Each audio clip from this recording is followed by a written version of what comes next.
Waalaikumsalam warahmatullahi wabarakatuh.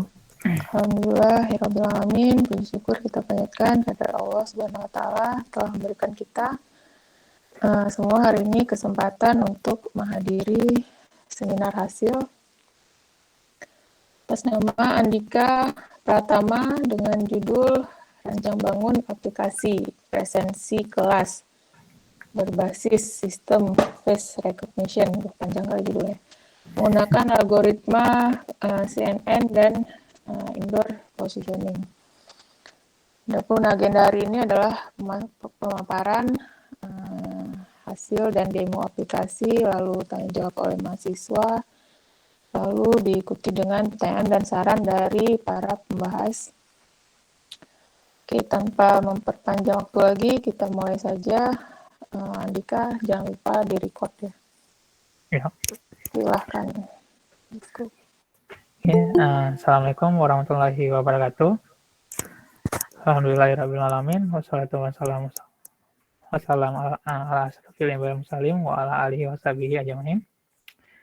Nama yang saya hormati Pak Kurnia Saputra dan Bu Rini Deviani selaku sebagai pembimbing pertama saya dan pembimbing kedua saya. Dan yang saya hormati Ibu Fiska Mutiawani, Ibu Dalila Usnayinaldi, dan Bapak Rahmat Daud sebagai pembahas pada hari ini. Serta saya ucapkan terima kasih pada teman-teman semua yang telah berhadir pada seminar hasil ini. Jadi saya Andika Pratama, di sini saya akan mempresentasikan seminar hasil tugas akhir saya yang berjudul Rancang Bangun Aplikasi Presensi Kelas Berbasis Sistem Face Recognition menggunakan algoritma Convolutional Neural Network dan Indoor Positioning. Saya tidak berlama-lama, tujuan penelitian. Jadi tujuan dari penelitian saya yang pertama itu mengimplementasikan sistem face recognition pada sistem presensi kuliah berbasis Indoor Positioning System atau disingkat IPS. Lalu mengimplementasikan algoritma Convolutional Neural Network pada proses pengenalan wajah dari mahasiswa jurusan Informatika USK. Lalu yang ketiga, menganalisa tingkat akurasi prediksi sistem face recognition dalam mengenali identitas setiap mahasiswa jurusan Informatika USK. Dan yang keempat adalah menganalisa fungsionalitas aplikasi menggunakan metode blackboard testing dan menganalisa usabilitas aplikasi menggunakan metode post-study system usability questionnaire atau disingkat dengan PSSUQ. Lalu selanjutnya adalah manfaat penelitian. Manfaat penelitian saya di sini ada 3, yaitu yang pertama memberikan kemudahan bagi mahasiswa dalam melakukan proses presensi perkuliahan dengan menggunakan aplikasi yang telah dibangun. Lalu kedua, memberikan kemudahan rekap data presensi yang dikumpulkan untuk membantu staf dan karyawan jurusan Informatika USK. Lalu yang ketiga, itu mengurangi tingkat kecurangan yang terjadi pada proses presensi perkuliahan setiap mahasiswa. Lalu selanjutnya adalah hasil dari pembahasan. Jadi hasil dari pembahasan yang saya dapatkan yaitu kelompok pengguna pertama, yaitu kelompok pengguna terdiri dari 2 kelompok pengguna, yaitu mahasiswa dan admin. Jadi mahasiswa ini merupakan pengguna yang menggunakan aplikasi presensi online, dan yang admin adalah merupakan pengguna yang menggunakan aplikasi berbasis web untuk mengelola dan mengunduh rekap kehadiran mahasiswa. Di sini dapat lihat pada diagram use case diagramnya. Di sini mahasiswa dapat melakukan proses login, melakukan presensi, melihat info kelas, menghidupkan Bluetooth, mengakses kamera, dan melihat riwayat presensi. Dan admin di sini dapat login, memanajemen kelas, mengunduh rekap presensi, dan manajemen akun dari mahasiswa. Selanjutnya adalah deployment diagram. Jadi di sini nanti aplikasinya itu akan diinstal di Android, operation system Android, dan di mana sistem operasi ini berada pada smartphone, di mana nanti smartphone akan menerima informasi kekuatan sinyal dari Bluetooth Low Energy atau disingkat dengan BLE. Lalu selanjutnya presensi online mendapatkan data itu dari Django Web Service, di mana Django Web Service itu memiliki web admin dan REST API menggunakan database MySQL dan MongoDB. Lalu selanjutnya adalah tampilan rekap presensi. Di sini rekap presensinya itu ada 2 jenis. Yang di sebelah kiri ini adalah rekap presensi dari kelas. Jadi di sini menampilkan detail dari mahasiswa, detail presensi dari semua mahasiswa dengan total kehadirannya. Dan di sebelah kanan adalah detail presensi dari setiap mahasiswanya. Di sini dapat dicontohkan NIM 1618. Di sini detail tanggal dan waktu kehadirannya sebanyak 5 kali. Lalu selanjutnya pembuatan sistem. Sistem di sini ada 2 sistem yang dibuat, yaitu pertama aplikasi presensi berbasis Android dengan aplikasi web dan REST API-nya yang berbasis web. untuk aplikasi presensi berbasis Android itu menggunakan framework Android native dengan bahasa pemrograman Java, dengan database-nya itu merupakan database SQLite, dan tool yang digunakan untuk membuatnya adalah Android Studio. Lalu untuk aplikasi web dan REST API itu menggunakan framework Django dengan bahasa pemrogramannya Python, dengan database yang digunakan adalah MongoDB dan MySQL, dengan tool untuk pembuatannya adalah Visual Studio Code untuk membuat dan Insomnia untuk melakukan tes API-nya. Lalu selanjutnya adalah pengujian akurasi IPS. IPS atau Interpretation System menggunakan KNNK sama dengan 5. Di sini mendapatkan nilai rata-rata akurasinya adalah 89,57%, di mana nilai akurasi terendah itu berada pada lab database dengan 60,47%. Di sini terjadi kerendahan dikarenakan banyaknya penyimpangan yang terjadi pada lab database. Di sini R6 dapat dilihat di pada composition matrix ini. Di sini lab jaringan dengan lab database banyak terjadi kesinggungan, sehingga membuat akurasi dari lab database ini sangat rendah. Lalu selanjutnya pengujian akurasi face recognition. Di sini pengujian akurasi face recognition menggunakan SVM dari fitur-fitur yang telah dihasilkan oleh arsitektur FastNet CNN. Jadi saya menggunakan arsitektur CNN FastNet untuk membuat fitur, lalu mengklasifikasinya menggunakan SVM. Menghasilkan nilai rata-rata akurasinya itu adalah 95,85%, di mana nilai akurasi terendah itu ada pada NIM 1865, di mana 1865 ini banyak terjadi penyinggungan pada dilihat dari composition matrixnya. Dan di sini terjadi penyinggungan 1764 malah terklasifikasi sebagai 1865, dengan lainnya juga dapat lihat pada composition matrix di depan. Lalu selanjutnya saya melakukan pengujian kecepatan waktu deteksi. Di sini yang saya uji adalah kecepatan waktu deteksi gambar terhadap sistemnya. Jadi saat melakukan visualization di sini saya uji kecepatan dia mendeteksi wajah tersebut.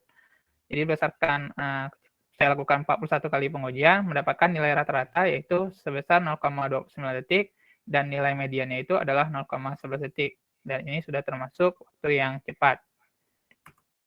Lalu selanjutnya adalah web testing. Di sini saya melakukan beberapa skenario untuk menguji aplikasi presensi Android dengan aplikasi web adminnya. Jadi untuk aplikasi web presensi Android berikut adalah skenario-nya, yaitu saya pertama melakukan login aplikasi. Lalu saya coba melihat daftar kelas hari ini, lalu saya mencoba daftar kelas yang sedang berjalan, melihat profil mahasiswa, melihat daftar kelas, melihat detail kelas, mengecek lokasi dan waktu, lalu melakukan proses presensi, dan semua skenario berhasil dilakukan. Lalu untuk web testing pada aplikasi web admin, saya mencoba melakukan beberapa skenario juga, yaitu login aplikasi, melihat daftar kelas, mendownload rekap, melihat akun mahasiswa, mengakses REST API, lalu melihat daftar mahasiswa di kelas, dan semua skenario berhasil dilakukan. Lalu selanjutnya adalah pengujian usability. Secara keseluruhan dari pengujian dengan metode PSSCQ ini, setiap kategorinya itu berada pada nilai yang positif, di mana nilainya overall certification-nya itu adalah 5,73, sistem user force-nya itu adalah 5,62, dan information quality-nya adalah 5,67, dan interface quality-nya adalah 5,97. Di mana menurut skala Likert 1-7, nilai 5 ini sudah termasuk dalam cukup setuju, dan nilainya sudah mendekati 6 kalau dilihat. Dan hal ini menunjukkan aplikasi ini sudah dapat diterima oleh penggunanya. Kesimpulan sasaran. Jadi kesimpulan yang saya dapatkan dari penelitian ini adalah face recognition itu telah berhasil diimplementasikan pada sistem presensi kuliah dengan teknologi IPS, sehingga sistem dapat melakukan proses presensi berdasarkan lokasi dan identitas wajah mahasiswa dengan akurat. Lalu selanjutnya, algoritma CNN itu berhasil diimplementasikan dengan menggunakan arsitektur FastNet dan menggunakan metode klasifikasi SVM untuk melakukan proses klasifikasi wajah mahasiswa. Lalu selanjutnya, akurasi face recognition menggunakan CNN dengan arsitektur FastNet untuk mengenali wajah mahasiswa mendapatkan nilai akurasi sebesar 95,85%. Lalu akurasi IPS dengan menggunakan metode klasifikasi KNN dengan nilai K sama dengan 5 itu menghasilkan nilai akurasi sebesar 89,57%. Dan berdasarkan hasil pengujian usability aplikasi menggunakan PSSCQ, itu aplikasi presensi online ini sudah dapat diterima oleh pengguna dengan skor overall certification-nya adalah 5,73. Dan berdasarkan hasil pengujian fungsionalitas menggunakan metode black box, aplikasi presensi online telah berjalan sesuai dengan skenario pengujiannya. Saran saya untuk pengujian untuk penelitian ini selanjutnya, yaitu pengumpulan data mapping dan pada lab database dan lab jaringan ini perlu ditinjau ulang karena memiliki nilai akurasi yang sangat rendah, yaitu sebesar 60,47%. Lalu selanjutnya, face recognition pada aplikasi dapat digabungkan dengan facial emotion recognition untuk meningkatkan keamanan aplikasi. Dengan penggabungan ini diharapkan mahasiswa ini tidak bisa melakukan presensi dengan gambar yang tidak bergerak. Lalu yang ketiga itu mencari metode klasifikasi atau metode penentuan lokasi yang lebih baik untuk memprediksi lokasi dari pengguna. Lalu yang keempat adalah mencari metode deep learning lain yang lebih baik dan tidak memerlukan data yang banyak dalam membangun sistem face recognition. Oke, terima kasih. Berikut saya akan tampilkan demo dari aplikasi Android dan aplikasi web Aminia.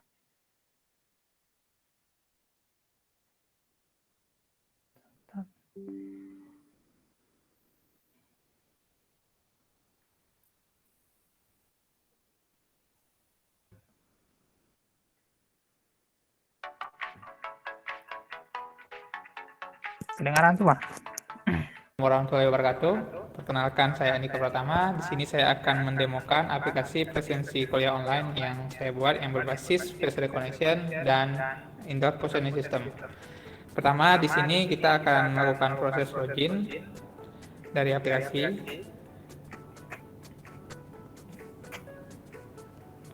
Di sini saya memasukkan NIM saya dengan password saya.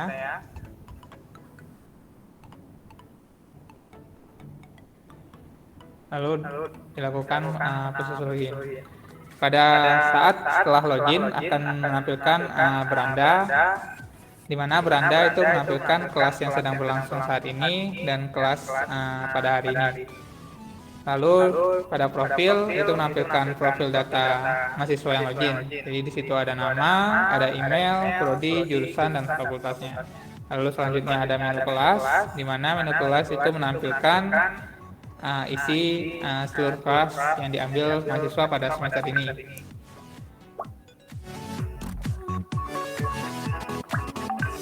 Oke, di sini saya akan mendemokan saat mahasiswa melakukan proses presensi. Pada saat mahasiswa ingin melakukan proses presensi, dia harus bentar, double ya suaranya.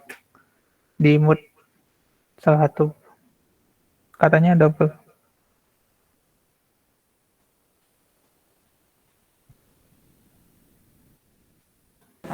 Menekan salah satu kelas yang ingin dilakukan presensi. Contohnya, kita ambil statistika dasar di mana dia ada di lab jaringan. Aplikasi akan men-scan Bluetooth, lalu dia akan menampilkan hasil prediksi. Di sini kita tidak dapat melakukan absen karena kita masih di luar ruangan. Bahkan ditulis di sini, Anda tidak di ruangan terkait, Anda sedang di ruangan luar. Mari kita sedikit mendekat. Jika kita sedikit mendekat, lalu kita mengklik lagi statistika dasar, kita masih di luar ruangan. Lalu coba kita masuk.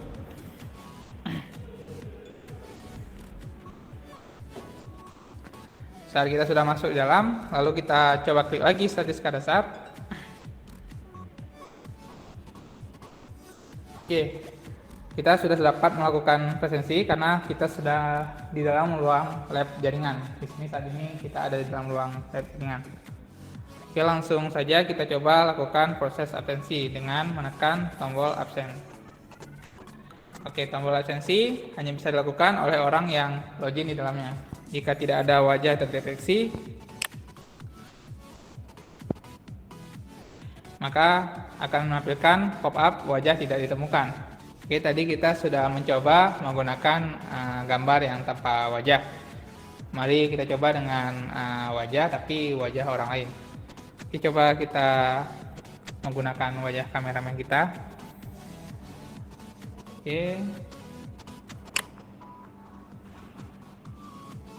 Oke, gagal melakukan absensi karena itu bukan wajah dari yang login di sini. Mari kita coba dengan wajah saya. Oke, berhasil melakukan absensi karena wajah saya adalah yang melakukan login di sini. Karena saya melakukan login di sini, saya dapat melakukan proses absensi dengan baik. Oke, di sini adalah riwayat presensinya. Dapat dilihat di sini. Oke, selanjutnya kita pindah ke ruangan sebelah. Kita coba.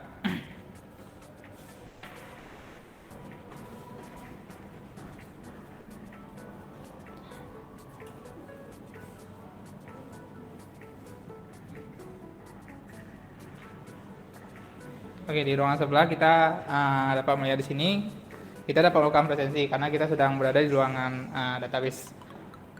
Namun jika kita masuk ke ruangan lain, kita sudah melakukan presensi sebelumnya di ruangan sebelah.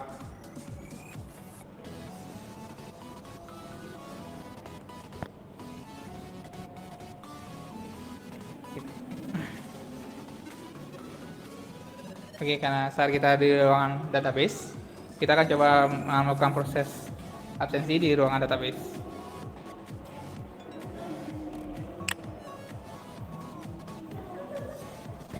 Oke, lalu dapat melakukan absensi dengan baik. Jika belum waktunya untuk absensi, maka aplikasi akan menampilkan seperti ini. Dan ruangan kita berada di dalam ruangan lab database. Oke, sekian pengujian dari aplikasi presensi online berbasis face recognition dengan indoor positioning system. Jadi seperti itu kira-kira gambaran dari aplikasi yang telah saya kembangkan. Sekian dan terima kasih. Oke, selanjutnya coba saya presentasikan pengujian untuk aplikasi web.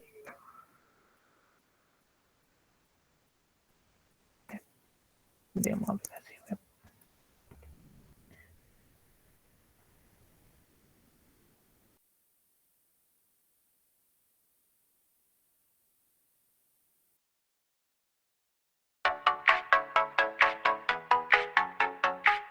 Oke, assalamualaikum warahmatullahi wabarakatuh. Nama saya Nika Pratama. Di sini saya akan menjelaskan aplikasi presensi online yang berbasis web untuk digunakan oleh admin. Jadi sebelum admin dapat menggunakan aplikasi, admin diwajibkan untuk melakukan proses login, di mana admin memasukkan username-nya, lalu memasukkan password-nya. Ini password-nya, contohnya. Lalu setelah berhasil masuk ke dalam sistem, maka sistem akan menampilkan beranda untuk laman utamanya. Jadi di beranda ini admin dapat melihat jumlah mahasiswanya, jumlah mata kuliah yang ada, jumlah ruangan yang ada, jumlah kelas yang ada, dan jumlah akun mahasiswa yang ada pada sistem. Lalu juga dapat melihat grafik dari jumlah mahasiswa pada kelas setiap kelas. Jadi misalnya kelas pemrograman itu memiliki 5 orang mahasiswa, dan pada aljabar linear memiliki 14 orang jumlah mahasiswa. Oke, selanjutnya ada menu kurikulum, di mana menu kurikulum terbagi menjadi 3, yaitu mata kuliah, ruangan, dan kelas. Jadi pada menu mata kuliah ini menampilkan semua mata kuliah yang ada pada sistem. Dan di sini dapat dilihat ada aksinya. Jika sudah pernah digunakan dalam kelas, maka mata kuliah ini tidak bisa dihapus lagi atau diedit lagi. Namun jika masih belum pernah digunakan, maka dia masih muncul tombol edit dan hapusnya. Kita contohkan, kita masukkan satu jenis mata kuliah, misalnya tes 01, lalu jumlah SKS-nya misalnya 3, lalu sifatnya itu merupakan sifat yang wajib, lalu nama mata kuliahnya mata kuliah tes, lalu kita simpan. Oke, berhasil menyimpan. Dapat dilihat di sini mata kuliah berhasil disimpan. Lalu misalnya kita melakukan perubahan, misalnya kita edit menjadi 3 tes 02, tes 2, lalu misalnya kita simpan, maka tes menjadi tes 02. Lalu misalnya kita hapus, maka data terhapus. Lalu selanjutnya menu ruangan. Menu ruangan di sini adalah ruangan yang terdaftar dalam sistem. Jadi seperti sama halnya pada mata kuliah, jika aksinya itu tidak ada, berarti ruangan sudah pernah didaftarkan pada kelas nantinya. Dan jika masih ada tombol edit dan hapus, berarti masih belum pernah didaftarkan di dalam kelas. Lalu kita contohkan menambahkan ruangan. Untuk menambahkan ruangan, masukkan kode ruangan, misalnya seperti tadi, tes 01, kapasitasnya misalnya berapa, 20 orang, lalu ruangannya lab tes. Bisa. Kita simpan, maka data akan masuk ke sini, bisa diedit dan dihapus.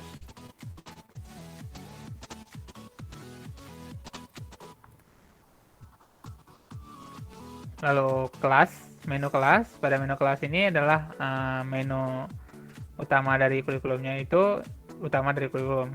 Jadi kelasnya itu dibuat di sini, dimulai dari waktu, semesternya semester berapa, ruangannya apa, dan mata kuliahnya itu mata kuliah apa. Jadi contohnya kita langsung saja kita buat, misalnya mata kuliah pemrograman 2. Lalu ruangan itu adalah ruangan lab kecerdasan buatan, dengan tahunnya itu adalah tahun 2022, dengan semesternya itu adalah semester ganjil, lalu harinya itu adalah hari Senin, dan jamnya itu adalah pukul 10.15-12. Selanjutnya kita simpan, maka datanya masuk ke sini, pemrograman 2, lab kecerdasan buatan. Bisa diedit dan bisa dihapus. Lalu untuk detailnya, di sini menampilkan detail. Untuk detailnya di sini mahasiswanya itu belum ada, jadi admin harus menambahkan mahasiswa yang masuk ke sini. Jadi contohnya saya menambahkan seperti ini, rating 16. Jadi misalnya saya pilih satu-satu siapa saja yang ingin saya masukkan ke dalam kelas ini. Lalu saya simpan. Saya simpan mahasiswa berada di dalam kelas terkait. Dan di sini bisa di-download rekap dari rekap presensi dari mahasiswa. Contoh mahasiswa yang sudah melakukan rekap, kita kembali ke menu kelas. Kita buka semua. Contohnya adalah menu ini. Di sini aljabar linier itu juga belum melakukan, ada yang sudah melakukan proses presensi yaitu Anika Purnama sebanyak 5 kali. Jadi setelah kita download rekapnya,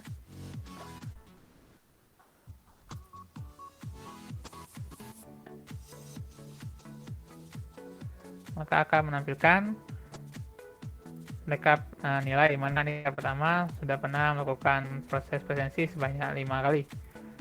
Lalu misalnya kita mendownload rekap khusus untuk Anika pertama saja,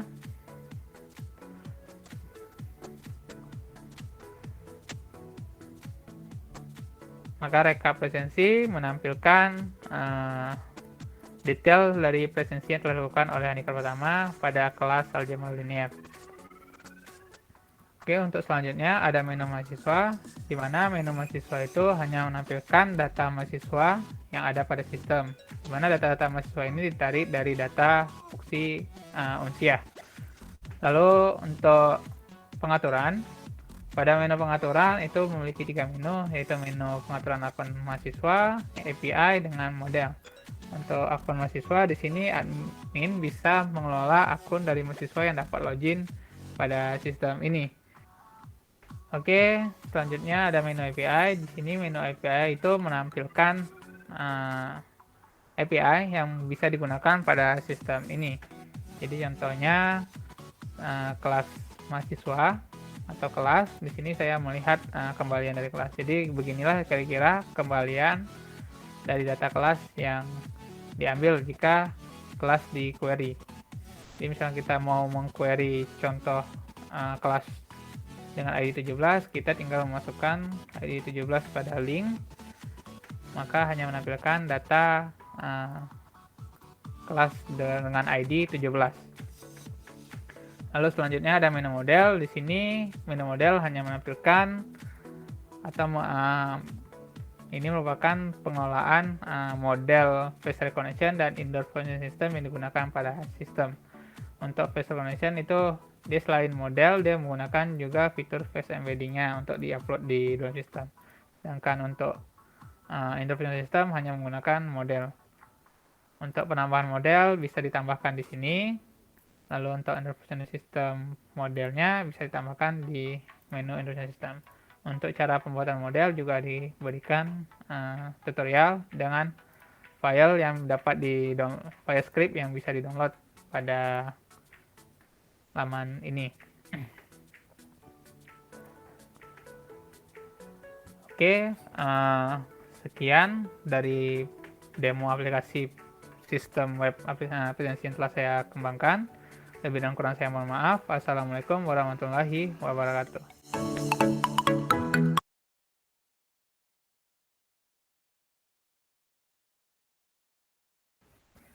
Oke, sekian presentasi seminar hasil yang sudah saya kembangkan hari ini. Lebih dan kurang saya mohon maaf. Assalamualaikum warahmatullahi wabarakatuh. Oke, Andika, jangan assalamualaikum dulu ya, ini belum selesai ya. Oh ya. Selanjutnya,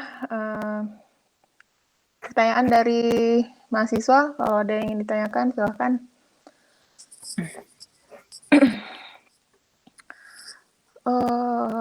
Ini udah selesai semua ya. Tinggal beberapa yang mau hasil. Ada pertanyaan mungkin? Oke, kalau tidak ada, langsung aja ya kita ke para pembahas. Yang pertama kita persilahkan Pak Rahmat, boleh Pak? Bukannya Bu Fiska duluan, masalah Bu Fiska duluan. Oke, baik. Bu Fiska, silahkan. Oke, baik. Terima kasih Bu Rini. Apa ya? Terdengar suara saya, Nika? Terdengar. Oke.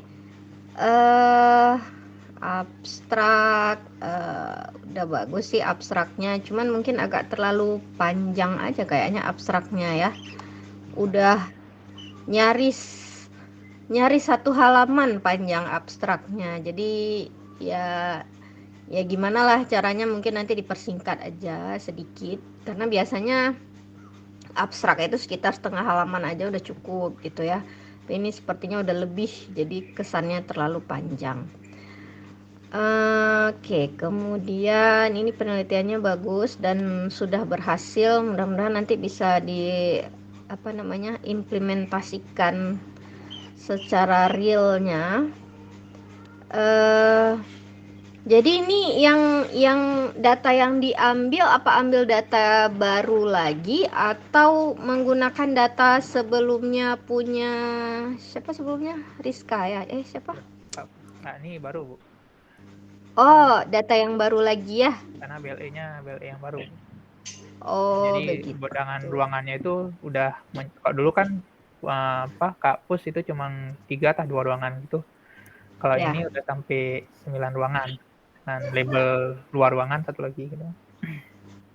Oh, oke. Bentar.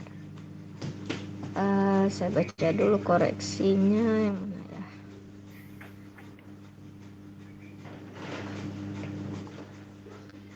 Oh, ini ya, ada di halaman berapa nih? Halaman 16. Ada penjelasan tentang web service. Kemudian di halaman berikutnya ada tabel. Cuman jarak antara teks dengan ending daripada halamannya itu terlalu besar ya, jeda spasinya terlalu besar. Jadi nanti kalau memang bisa ya tabelnya aja dinaikkan, atau teks yang berikutnya itu yang dinaikkan ke atas gitu. Jadi supaya jeda spasinya tidak terlalu besar. Oke. Nah, itu kan besar ya jedanya kan.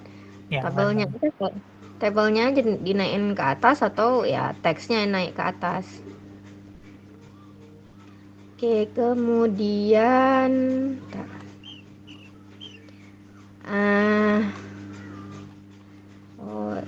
saya kok nggak salah ada ingin bertanya tentang ini ya, jumlah data wajahnya ini ya, tapi di mana saya tulis? Oh ya, jumlah data muka orang yang jadi sasaran data untuk testing sama trainingnya itu berapa? ada 41 mahasiswa. 41 mahasiswa. 21 mahasiswa berarti 70-30 dibagi ya. Itu nggak dibaginya langsung karena susah untuk bilang 70-30. Jadi saya baginya itu 40 gambar untuk trainingnya, 10 gambarnya itu untuk testingnya. Jadi masing-masing mahasiswa itu punya 40 data training itu dengan 10 data testing.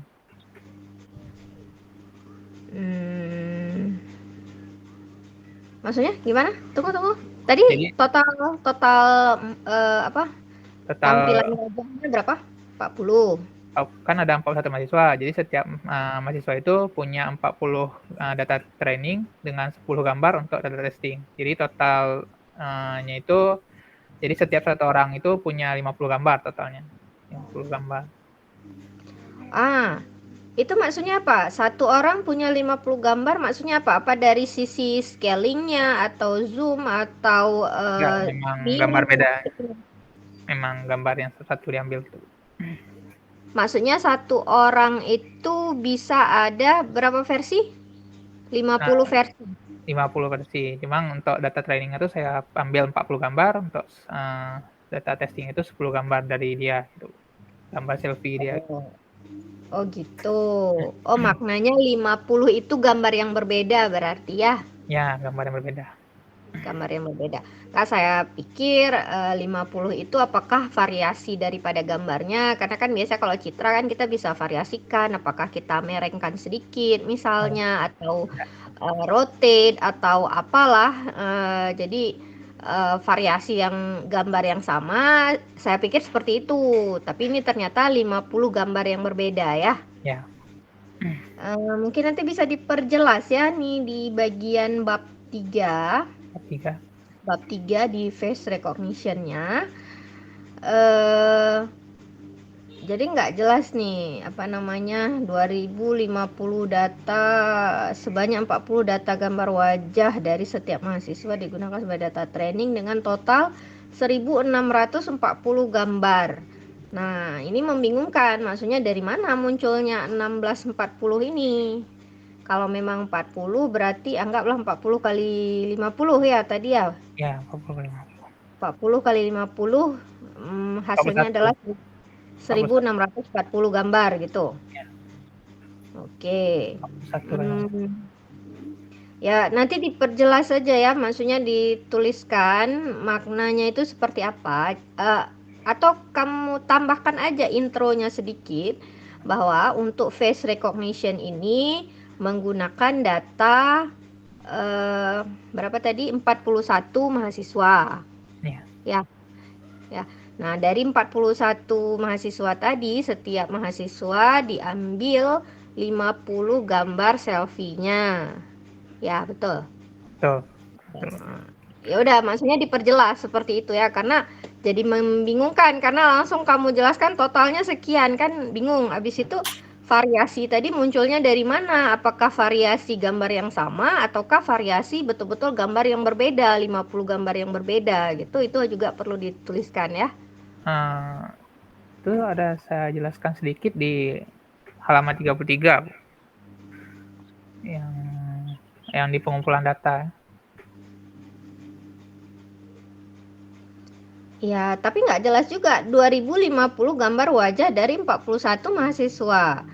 Kan belum jelas tuh makna daripada gambar tadi seperti apa yang tadi saya tanya. Apakah itu satu gambar yang sama tapi dibeda-bedain? Karena kalau citra itu kita kan bisa ya satu gambar yang sama. Apakah kita merengkan sedikit, mereng kiri, mereng kanan, rotate lah istilahnya, di scaling, diperbesar atau apapun itu. Kan dia jadi menjadi citra yang berbeda jadinya.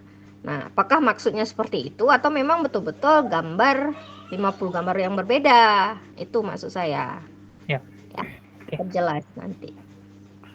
Oke. Nah, ini yang 224 kali 224 pixel ini nilainya dari mana? Ukuran gambarnya. Jadi ukuran yang di training itu ukurannya 224 kali 224 pixel. Oh, itu ada alasannya kenapa dipilih ukuran seperti itu?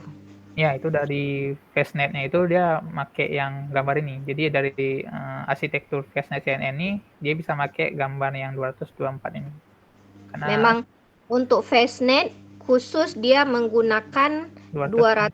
224 pixel kali 224 pixel seperti itu. Ya. Mm. Ya. Kamu tulis ya. Kenapa? Jadi Oh. alasannya kenapa 224 kali 224 itu kenapa? Ya berarti karena memang Fastnet memerlukan ukuran pixel yang seperti itu. Itu kan intinya harus ada alasan. Misalkan nanti saya boleh aja nanya, kenapa nggak 16 kali 16 aja misalnya, atau 100 kali 100 pixel misalnya, kan bisa aja kan? Iya. Jadi kan harus ada alasannya. Saya pikir malah awalnya karena ukuran saat kan waktu kalau kita ambil gambar itu kan ada apa istilahnya yang peta, apa tadi yang kamu tampilkan tadi, ada di sudut-sudutnya itu kan. Saya betul. pikir ukuran dari itu malah 224 kali 224, bukan ya? Ya, bukan. Sebenarnya di situ juga 224 juga. Jadi ada dua alasan. Jadi selain untuk Fastnet tadi, juga Ya. supaya ini gambarnya itu nggak besar kali Bu waktu dikirim ke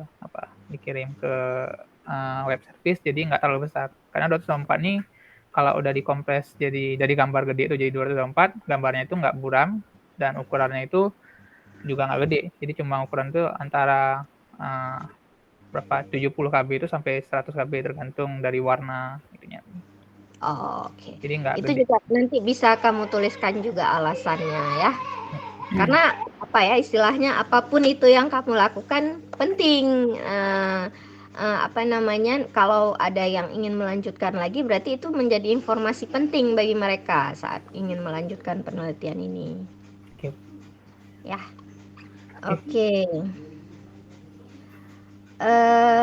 Nah, jadi saya balik ke halaman 34 tadi. Tadi dibilang 41 orang.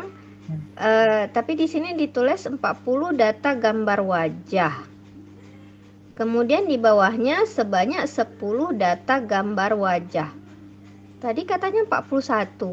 Kok jadi bingung saya nih, maksudnya kayak gimana?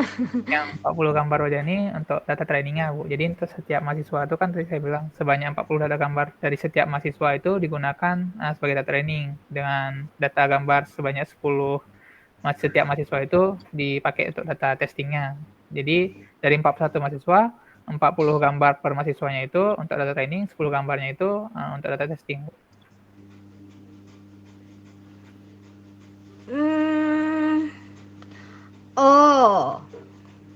Oke. Maksudnya gini, satu orang mahasiswa itu diambil 50. Ya, 40-nya diambil untuk data training, 10-nya untuk data testing. Oke, mungkin penjelasan kamu agak membingungkan ya. Jadi saya jadi tadi 41, kenapa jadi di sini 40 sama 10 jadinya 50? Apa kaitannya tadi dengan 41 tadi ya? Jadi bingung jadinya ya. Mungkin nanti diperjelas saja ya penjelasan di laporannya. Oke, kemudian use case-nya, kalau menurut saya kayaknya use case itu digabungkan aja ya antara admin dengan mahasiswa. Atau ini aplikasi yang berbeda antara admin dengan mahasiswa? Ya, beda aplikasi. Oh, beda aplikasi. Oh, ya. Oke. Saya pikir satu aplikasi yang sama. Yaudah, berarti itu saran saya nggak usah ya. Karena saya pikir tadi satu aplikasi yang sama. Kalau satu aplikasi yang sama kan kita gabung. Tapi kalau memang aplikasi yang berbeda ya udah nggak apa-apa. Dipisah. Oke, kemudian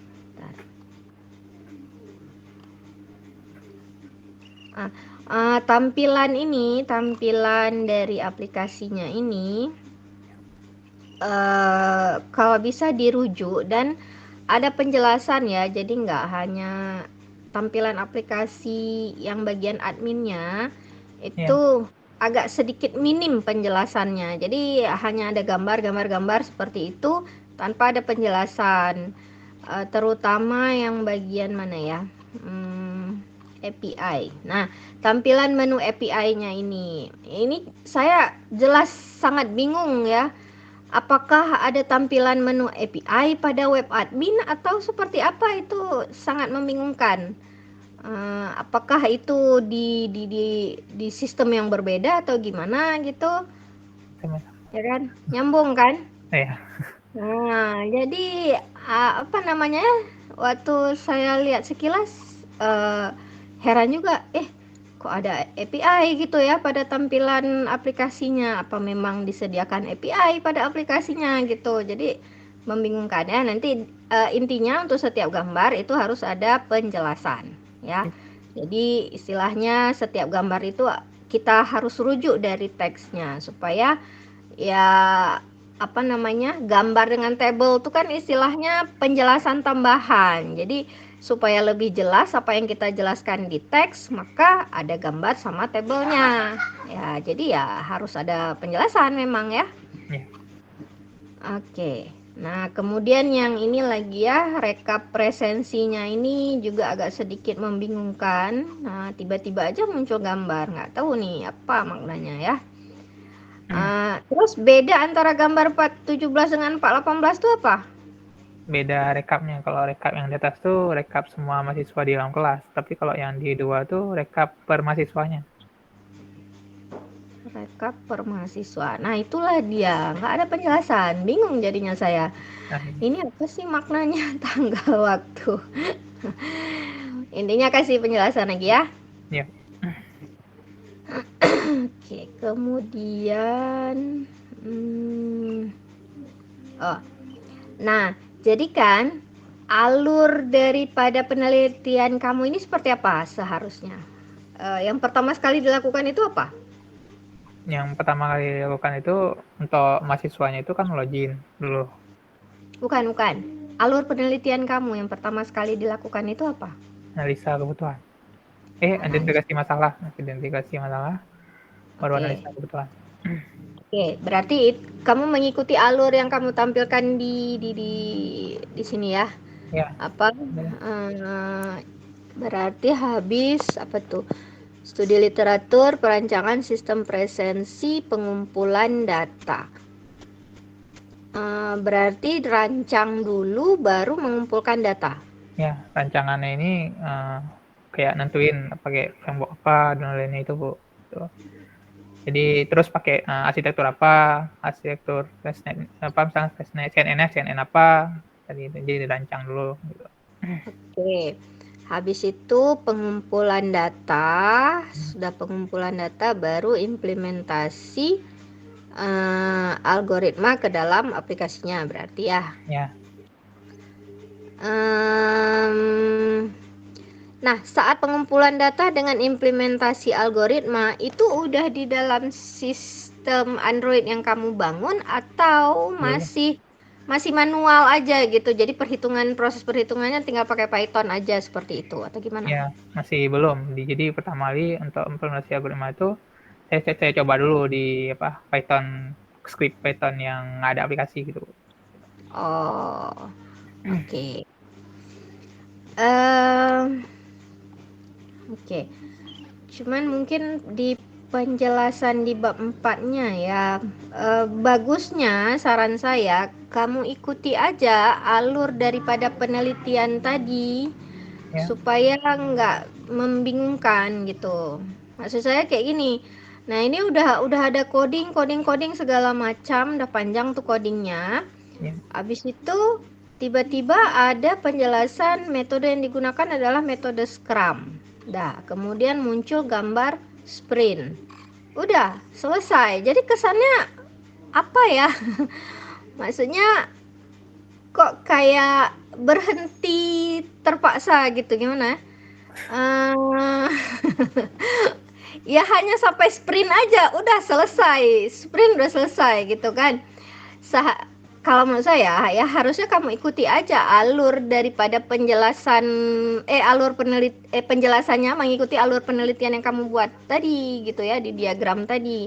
Ya kalau memang diawali dengan pengumpulan data ya berarti kamu harus jelasin dulu pengumpulan datanya itu apa saja gitu kan. Ya. Habis itu implementasi algoritma. Nah, algoritma yang digunakan adalah fastnet dari CNN. Nah, prosesnya itu seperti apa, kemudian hasilnya itu seperti apa. Udah. Nah, kemudian nanti subbab berikutnya lagi implementasi implementasi ke sistem Android-nya itu nanti seperti apa. Baru nanti kamu menggunakan Scrum, bla bla bla dan seterusnya. Tapi jangan putus. Maknanya cuma sampai sprint aja udah putus kayak gitu kan? Mana tampilannya gitu kan? Nggak apa namanya? Nggak nyambung jadinya. Oke. Paham ya? Jadi Paham. kesannya alur kamu ini agak kebalik-balik gitu. Oke, nanti tinggal diperbaiki ya. Yep. Kemudian, nah untuk pengujian akurasi IPS-nya ini kan pakai K sama dengan 5. Ya. Kenapa? Sebenarnya kalau setelah saya uji juga, pertama kan alasan pertamanya itu saya ngikutin dari Kak Pus itu, dia setelah dia pengujian itu dia dapat K sama dengan 5 itu dengan yang bagus, dan saya juga udah coba K sama dengan 5 emang lebih bagus gitu. K berapa saja yang udah pernah kamu coba? K yang ganjil, jadi dari K 1, 3 dengan 5 dengan 7 itu nggak saya tampilkan karena kan saya ngikutin ambil penilaian dari itu aja, Kak Pus, K sama dengan 5 itu bagus. Itu memang betul bagus. Nah, tapi kan kalau menurut saya ya, atau nanti menurut pembimbingnya kayak gimana, itu kan kamu lakukan juga ya, pengujian pakai K1, 3, 5, dan 7 itu kamu lakukan juga. Nah, seharusnya itu juga kamu tampilkan pada laporan penelitian, sebab itu kan memang kamu lakukan. Nah, istilahnya kamu udah tahu bahwa yang sebelumnya itu pakai K sama dengan 5, tapi kita penasaran apa memang betul cocok K-nya itu 5 itu bagus gitu kan. Oh, kita coba lagi lah, kalau K1 gimana, K3 gimana, K5 gimana, K7 gimana gitu kan. Nah, kan masing-masing ada hasilnya. Nah, jadi menurut saya sebaiknya hasilnya itu ditampilkan juga di sini. Sehingga apa? Hal itu bisa lebih menguatkan lagi pemilihan nilai K tadi gitu. Saya malah berpikir awalnya K sama dengan 5 ini berdasarkan jumlah labelnya. Label ruangannya itu ada 5, maka K-nya itu dipilih 5 misalnya. Kan bisa saja orang berpikir seperti itu, ya kan? Ya. Nah, jadi istilahnya ada alasan lah kenapa K5 ini yang digunakan. Oke ya. Kemudian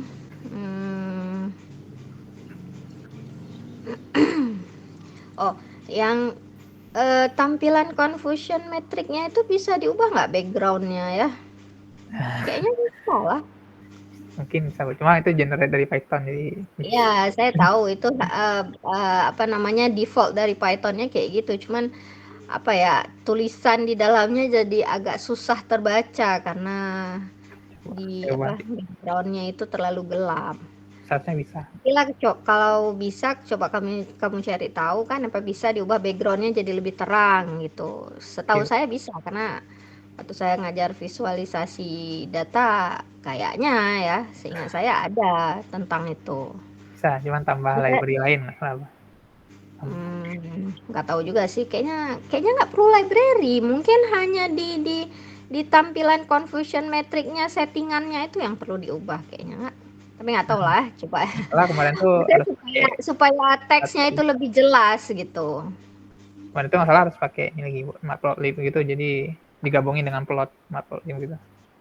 Oh, gitu, pakai matplotlib. Ya, boleh aja sih, supaya lebih bagus ya tampilannya. Karena kan kalau nanti dicetak, ini kan pakai soft copy memang masih agak nampak. Tapi kalau dicetak itu lebih nggak nampak lagi karena backgroundnya itu terlalu gelap. Ya, saya coba terangkan. Oke, kemudian, nah untuk confusion metric di gambar 4.22.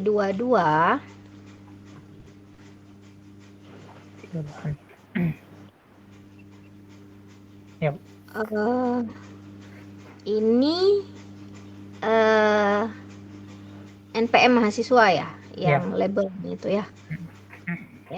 NPM mahasiswa itu terurut atau tidak? Terurut tuh, dari 13 sampai 18. Oh, terurut ya? Iya. Oh, oh iya. Saya lihat belakangnya, saya nggak lihat depannya. Oke, nggak ada. Saya kirain nggak terurut karena saya lihat belakangnya, kok beda-beda gitu ya. Padahal depannya itu yang 13, 14, 16 ya. Hmm. Oke, nggak. Saya cek kembali aja. Oke. Nah, kemudian untuk pengujian waktu di sini kan kamu menggunakan GPU. Ya, GPU kayak minyak GPU di iklan itu aja ya. GPU. posisinya GPU-nya itu di mana? Di komputer kamu juga atau gimana? di komputer, di laptop. Di laptop sendiri. Ya, Oh bisa ya di setting saat pengujian nggak pakai RAM tapi pakai GPU aja gitu bisa ya? bisa. Oh baru tahu saya. Oke. Nah Agak-agak susah gitu ngaturnya. agak apa? Agak sulit gitu ya ngaturnya. Oh settingannya harus dari hardware-nya langsung kayak gitu ya? Iya, dan TensorFlow-nya harus nyesuaiin versi dari graphic card-nya. Jadi kalau misalnya GPU-nya nggak sesuai dengan TensorFlow-nya nggak bisa gitu. Jadi TensorFlow-nya Oh, sesuai versi yang support. oh gitu. Untung di support ya. Kalau nggak di support repot juga ya. Oke. Kemudian oh ya untuk pengujian black box nanti mungkin bisa ditambahkan juga test case seperti kondisi-kondisi yang abnormal ya. Misalnya bukan abnormal gimana? Misalnya passwordnya salah gitu kan. Misalnya Bluetooth-nya belum dihidupkan. Jadi intinya kalau kondisi yang abnormal itu masih bisa muncul suatu pesan ke user yang menandakan bahwa hal itu salah ya berarti masih berhasil gitu sistemnya. Tapi kalau intinya passwordnya salah, sistemnya itu hang gitu nggak bisa jalan-jalan ya berarti sistem yang kamu buat gagal Ya, ya, paham maksud saya kan. paham. Jadi intinya pengujian black box ini kan nggak harus yang normal-normal aja, yang nggak normalnya bisa nggak terhandle oleh aplikasi yang udah dibangun tuh. Oke, mungkin agak gimana ya, oh iyalah. Kemudian kayak banyak banget pertanyaan saya ya. Ya udahlah saya satu lagi ya, yang PSSUQ susah banget bilangnya. Ini udah ada standar scoringnya, udah ada ratingnya berapa. Kalau nilai sekian-sekian itu bagus, misalnya nilai sekian-sekian sedang, misalnya itu udah ada standarnya. Kalau standar itu saya menggunakan skala Likert gitu, Bu. Dari rata-ratanya itu kan ambil aja skala Likert-nya gitu. Kalau karena dari jurnal-jurnal yang saya baca mereka memang bilang gitu aja. Kok 5, karena hasilnya itu langsung dibilang kalau udah sesuai misalnya udah di atas 5 itu udah oke gitu. Udah bisa Nah, setahu saya itu ada caranya. Kalau memang seperti itu yang ingin kamu tampilkan, itu ada caranya. Jadi kalau nggak salah rumusnya gimana ya? Pokoknya ada bla bla bla dikurang dengan rentang nilai. Jadi ada rentang penilaian ya. Rentang untuk mencari rentang penilaian dari 0 hingga sekian itu nanti kita sesuaikan dengan skala Likert-nya. Berarti kalau 7 nanti berarti rentang penilaiannya itu 7. Ada itu cara mencarinya, ada rumusnya. Lupa saya nantilah saya lihat lagi ya. Jadi nanti akan muncul 0 sampai sekian itu misalnya sangat tidak bagus. Kalau sekian sampai sekian itu berapa? Itu kita bisa mencarinya dengan menggunakan rumus tadi. Nah, kalau memang PSSUQ ini belum ada standar yang fix sesuai dengan artikel-artikel tertentu, kamu bisa pakai things itu aja, pakai rumusnya. Ada dulu siapa yang pakai ya? Wah, nantilah ya. Kalau memang kamu perlu nanti saya coba cari dulu atau cari lama kawan-kawannya ada tuh rumusnya. Ya. Jadi ada rating dia. Ada rentang kok rating, rentang ya. Untuk rentang untuk yang menyatakan sangat setuju itu rentangnya berapa? Itu nanti bisa dicari dengan menggunakan rumus. Ya, supaya lebih valid nilai yang kamu simpulkan tadi. Oke.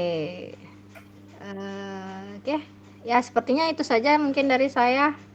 Bu Rini agak panjang sedikit. Oke, baik, terima kasih Bu Fiska. Ya, mulai dari abstrak sampai TSS UQ-nya dikasih saran ya sama Bu Fiska. Ini banyak saran-sarannya. Selanjutnya kita persilakan Pak Rahmat, boleh Pak? Oke, makasih Bu. Ini jadi mungkin dari saya ada gabungan beberapa komentar sama redaksional.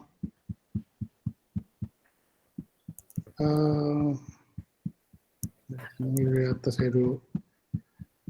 Untuk suara saya kedengaran nih Kak? Kedengaran, Pak. Oke, untuk yang di tujuan ini kan tujuan kamu kan ada satu yang isinya adalah tentang usability, tapi mungkin supaya klop sama permasalahannya juga, soalnya di sini tidak ada aspek usability dari sistem akan dibangun, mungkin ditambahin aja di permasalahan satu lagi bagaimana usability-nya nanti. Permasalahan, Pak. Di tujuan kamu kan ada nomor 4 nih, analisa fungsionalitasnya kan, usability-nya kan. Di tujuan itu di permasalahan ditambahin aja satu. Soalnya yang kaitan aspek tentang usability tidak ada di permasalahan, sedangkan di sini muncul di tujuannya. Oke. Oke, terus yang secara umum, ini yang TA secara umum ini ya, tentang bab 2. Cara penulisan bab 2 ini baik di informatika, mau di komputer, mau di elektronik, kayaknya sama seperti ini semua. Jadi item-item ini per masing-masing dijelasan. Padahal antar item ini kan ada kaitannya nih, IPS, kaitannya face recognition, bagaimana, tetapi ini terpisah sama sekali gitu. Jadi kita pun lihatnya ini kedudukannya ini biasanya bagaimana kalau kita pergi ke jurnal atau pergi ke per conference itu nggak akan seperti ini gitu. Jadi kalau yang di TA mas saya biasanya saya minta itu ada paragraf pembuka yang mengaitkan semuanya ini. Jadi ini kedudukan di sistem kamu di riset kamu IPS-nya di mana, face recognition-nya di mana, face detection-nya di mana, segala macam itu tidak terlihat, sehingga membutuhkan pembukuannya gitu kan. Jadi biasanya saya minta ada paragraf pembuka yang menjelaskan, mengaitkan ini semua ini bagaimana, atau strategi satu lagi antar bagian ini dikaitkan, ada benang merah yang ada kalimat penutup atau apa yang mengaitkan dengan yang berikutnya. Jadi misalnya face recognition ini kalimat terakhirnya, ya face recognition salah satu metodenya adalah pakai CNN gitu, baru kamu masuk ke CNN-nya. Jadi sebagian ini kelihatan kaitannya. Kalau seperti ini kan terpisah independen gitu, tidak terlihat. Terus di analisa kebutuhan ini, analisa kebutuhannya kamu dapatin dari mana? Ini juga tidak jelas di sini. Di 3.3.2 tahu-tahu muncul sudah ada gitu kan. Apakah kamu ambil dari riset yang lain atau kamu tanya dan sebagainya, sumbernya nggak ada di sini. Langsung tahu-tahu muncul ada analisa kebutuhannya. Ini perlu diuraikan. Jika kamu sendiri yang ambilnya, berarti kan ini kan bagian dari riset kamu. Jadi di sini yang kamu lakukan bukan hasil analisa kebutuhannya, tetapi langkah-langkah kamu untuk mendapatkan analisa kebutuhan tersebut. Ini kan metodologi kan, bab 3 kan. Hasil analisanya baru kamu taruh di bab 4-nya gitu. Ini juga pada dasarnya penulisan bab 3 ini banyak sekali yang campur baur di sini. Jadi antara yang sudah kamu lakukan dengan apa yang akan dilakukan. Jadi bab 3 itu pada dasarnya kan apa yang akan kamu lakukan, rencananya apa. Dan seperti di sini kan ada halaman seperti screen halaman admin segala macam, seharusnya itu kan di bab 4 bukan di bab 3. Jadi pada dasarnya di bab 3 kamu bilang, saya akan desain seperti ini, tahapan saya begini, metodologi saya begini, dan seterusnya. Oke. Terus juga di studi literatur. Jadi juga di studi literatur itu kan bukan juga perlu diuraikan. Jadi kamu dapatin ini bagaimana? Strategi kamu dapatnya bagaimana? Kamu pasti pakai keyword tertentu, sebagainya di tahap 3.3. Bagaimana kamu lakukan studi literatur itu? Asal cari aja, asal dikasih dengan pembimbing kamu ambil gitu. Atau bagaimana strategi kamu dapatin ini bagaimana? Ya kan? Dan bagaimana kamu setelah kamu dapatin, kalau kamu search pun kan tuh keluarnya ratusan, bagaimana kamu pilahnya? Ini juga perlu diuraikan juga. Yang ini, yang gambar 3.2 ini juga jangan color coding seperti ini. Ini bingung sih lihatnya ini. Jadi daripada kamu pakai color coding seperti ini nomor 3.2, ya dilabelin aja 1 apa, 2 apa, 3 apa. Ya, jadi lebih jelas di situ. Ini kita asik lihat di legendnya aja, ini warna hijau apa maksudnya. Kan jadi biar kelihatan bacanya lebih bagus gitu kan. Dari segi visualisasi ini kurang bagus ini cara memvisualisasi prosesnya seperti ini. Ya ini bingung kita lihatnya. Jadi mendingan terus satu aja, satu A login, satu B kemana, satu C kemana. Jadi diikutin nomornya, jangan seperti ini. Oh ya. Kan mau pakai color coding seperti ini. Dan juga ini kan alur kerjanya ini semestinya ini kan bukan di metodologi, ini juga seharusnya ini kan juga di bab 4 ini yang telah kamu implementasikan kan. Iya. Ini paling ya yang dibutuhkan di sini rencana kasar deployment-nya, menurut saya itu lebih bagus deployment diagramnya, unit-unit saya ini apa, kaitannya bagaimana dia berinteraksi, atau kalau mau lebih detail lagi rencana saya komponennya ini ya kan. Tidak perlu ini sampai detail seperti ini kan, ini seharusnya berarti ini hasil implementasi kamu, bukan rencana kamu. Metodologi itu kan bab 3 itu kan rencana kamu, rencana kerja kamu bagaimana, ya kan? Ini kan udah implementasi kan, seharusnya ini dipindahkan ke bab 4 kan. Di sini mungkin deployment diagram secara umum, sistemnya bagaimana, terus jika ada komponennya apa-apa saja dan seterusnya.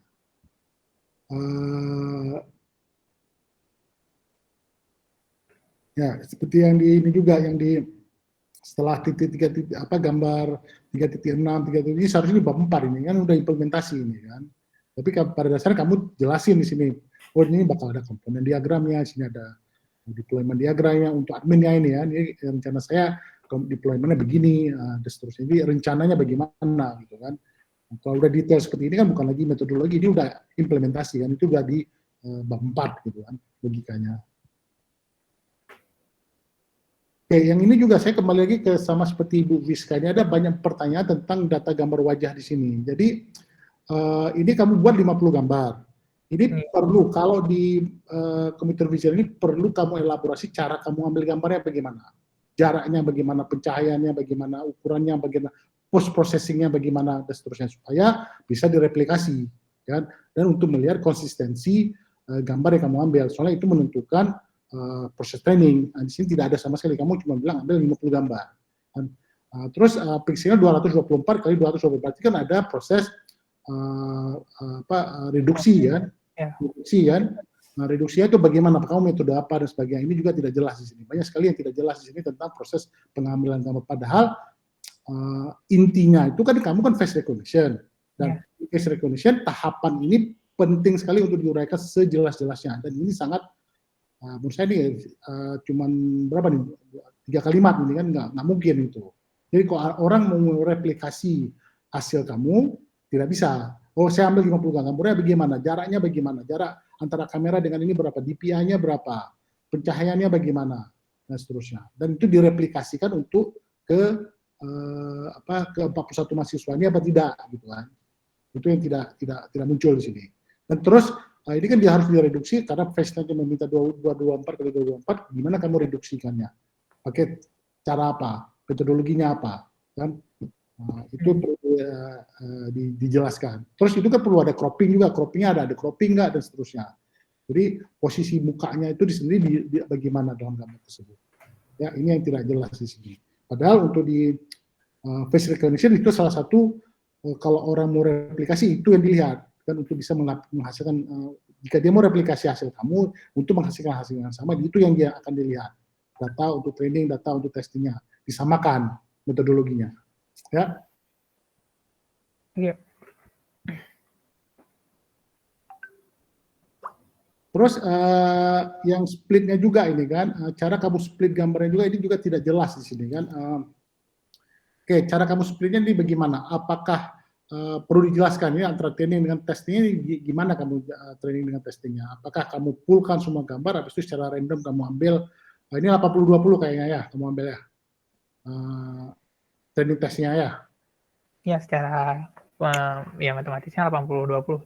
80-20 kan? Ya. Berarti apa kamu poolkan semua gambar, baru kamu training testing, atau kamu 80-20 per masing-masing individu. Ini juga perlu diuraikan. Kan? Ini nggak ada peruraian, ini nggak ada masalahnya. Ini pasti per individu, tapi harus dieksplisitkan hal tersebut.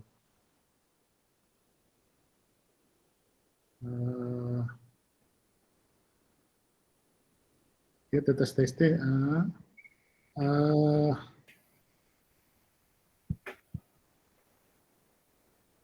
Cara sprintnya ya, oke. Apalagi, oke, tadi seperti Ibu Wiska bilang tadi ada nilai K itu kan tuning hyperparameter itu istilahnya kan, itu juga harus dijelaskan, tidak bisa tidak dijelaskan. Jadi hyperparameter kamu itu dapatnya dari mana? Kalau kamu bilang dari pembimbing, ya referensi pembimbing dari mana? Tidak bisa, oh ini saya ambil 5, nih, dapat 5 itu dari mana? Kan parameternya banyak ini, bukan hanya satu kan? Ya kan, jadi angka-angka hyperparameternya itu dari mana kamu dapatkan? Referensinya apa? Kenapa kamu pakai ini? Itu harus diperjelas juga. Dan parameternya itu kamu taruh di sini, tidak bisa tidak. Gitu. Tidak bisa hanya, tujuan kita kan untuk direplikasi, karena research kan perlu bisa direplikasi. Parameter tersebut harus ditaruh di sini. Parameter yang akhirnya yang saya pakai pada model ini adalah ini. Dan mengapa saya dapatkan itu? Oh, karena saya tuning, atau saya dapatin dari orang, terserah. Kalau tuning berarti proses tuningnya harus dijelasin. Kan? Tuning hyperparameter dari mana kamu lakukan, metodologinya apa? Ini kamu tuning atau kamu dapatin langsung ini? Kamu pakai langsung? Saya pakai langsung dari itu, ya itu berarti referensinya dari mana? Mengapa begini? Kenapa K-nya 5? Mengapa ini begitu? Angkanya sekian. Itu harus ada dasarnya. Kan tidak bisa tidak, gitu ya. Tujuannya kan untuk replikasi gitu kan. Jadi kalau ini kan hyperparameter itu komponen penting untuk melakukan replikasi tersebut. Jadi orang tidak akan tahu model kamu ini, mereplikasi model kamu ini tanpa ada hyperparameter tersebut, informasi hyperparameternya. Terus satu lagi kan, ini kan biasanya kalau yang riset seperti ini, dia ada dua uji dia. Jadi kan pertama di training, ya kan, training data, terus diuji dengan testing, gitu kan, testing data test kan. Jadi di situ dilaporkan kedua-duanya. Jadi di training data hasilnya berapa, terus dari hasil testing, data testing yang di split tadi itu yang 20% tadi yang kamu bilang kan, itu hasilnya berapa? Itu dilaporkan dua-dua biasanya. Kan? Yang kamu bilang itu 96% itu yang mana? Itu nggak jelas di sini. Dan apakah yang hasil trainingnya atau hasil data di tes datanya. Nah, biasanya satu lagi, untuk melihat seberapa bagus model kamu itu ada testing ketiga, yang dengan data yang tidak ada sama sekali di yang kamu pakai. Itulah. Jadi kamu masukin data siapa gitu, dites gitu. Itu biasanya ketiga, jadi field trialnya. Biasanya ada 3 angka ini biasanya dikasih. Kalau untuk face recognition. Jadi hasil dari trainingnya berapa hasilnya, hasil dari testingnya berapa hasilnya, terus data dari fieldnya. Habis itu cara kamu testingnya itu juga gimana ini? Kan ada beberapa metodologi ini kan untuk melakukan trainingnya kan. Metodologi kamu melakukan training juga kan tidak diuraikan juga di sini. Kan? Untuk trainingnya sih minim sekali saya lihat di sini. Hampir tidak ada di sini penjelasan tentang trainingnya. Nah, strategi kamu melakukan training bagaimana? Kan untuk training kan juga bukan one shot training kan, bisa ada beberapa cara gitu kan, pakai KN training atau apalah gitu kan. Kan banyak metodologi. Jadi yang kamu pakai yang mana di sini? Bisa dijelaskan? SPM ya, Pak. Ya, SPM, tapi kan cara kamu trainingnya bagaimana? Kan ada beberapa cara untuk melakukan training, strategi trainingnya. Sekali jalan aja di training data atau apa. Kan kamu bisa bagi atas bin-bin juga kan bisa juga gitu kan. Atau nggak ngerti? Nggak ngerti, Pak. Karena saya cuma sekali training gitu, Pak. Oke, kalau seperti itu ya dijelasin aja gitu. Ini tidak ada pakai metode set one shot aja, one shot training, habis itu ambilin ke soalnya training itu ada beberapa cara. Kalau yang bagusnya bukan yang one shot itu. Jadi kamu bagi atas bin-bin, nanti itu yang itu juga itu untuk tuning hyperparameternya juga seperti itu strateginya. Karena kamu tidak melakukan tuning, ya udahlah nggak perlu dilakukan. Tapi trainingnya juga harus dijelaskan. Sama sekali tidak ada penjelasan tentang proses trainingnya di sini. Oke, dan juga pengujiannya itu 3 kali itu biasanya. Kalau yang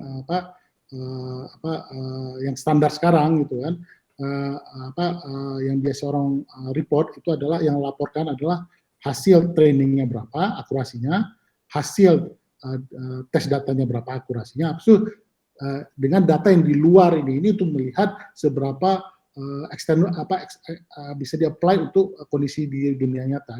3 hal ini. Jadi kamu ambil soalnya kan kamu udah tuning ini kan berarti data kamu kan, data yang 41 siswa ini. Nah sekarang dengan yang tidak pernah dia lihat sama sekali gimana hasilnya? Okay. Ya, dengan data yang tidak pernah dia lihat sama sekali oleh model ini bagaimana hasilnya? Oke. Dan kalau yang di testing ini biasanya kan udah ada pengaruh tuning hyperparameter biasanya. Jadi dia biasanya diminta yang tidak ada sama sekali mungkin atau mungkin masukin gambar Miss Dalila atau Miss Burini, ya, itu bisa dideteksi apa enggak? Pokoknya ada tiga angka biasanya reliability-nya itu, akurasinya biasanya dilaporkan. Oke, ini yang dari angka yang kamu bilang itu tidak jelas nih angkanya yang mana, hasil angka yang mana gitu kan.